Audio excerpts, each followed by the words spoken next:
There's a battle for land raging in Brazil. Indigenous land, untouched forest, Quilombo land. There are an estimated 6,000 Quilombos across Brazil, communities of the descendants of escaped slaves. We have worked very hard to build these communities, and all of the Quilombola communities are living now with fear. Quilombolas, as the residents are known, fear the Supreme Court will revoke a law in the 1988 Constitution protecting their status and claim to land. The Brazilian state needs to recognize this group's rights, most importantly, the right to land. Then all the Quilombolas' other social rights should follow, their right to schooling, to healthcare, and full citizenship.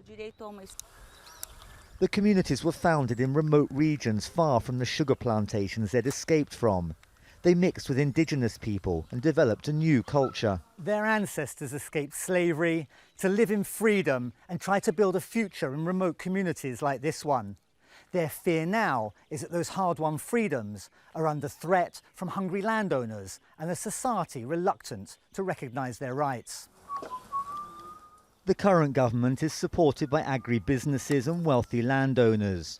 Many don't recognise the definition of Quilombos and say land claims should be better regulated, that most Quilombos don't have official land claims. The Quilombolos say they face their greatest threat since the 1888 abolition of slavery. Everything that is ours is here. Our land, our agriculture, our way of life, our way of doing things. Of course our people do not want to lose all of that. At least 14 Quilombola leaders have been killed this year in land disputes. It's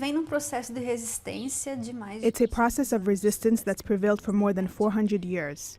With all that's been happening in our politics recently, that resistance has to grow a lot more. Brazil, the world's fifth largest country with more than 8.5 million square kilometres, seems so vast. But in court and on the land, it's still struggling to accommodate its many diverse communities. Daniel Schweiner, Al Jazeera, Sao Paulo State, Brazil.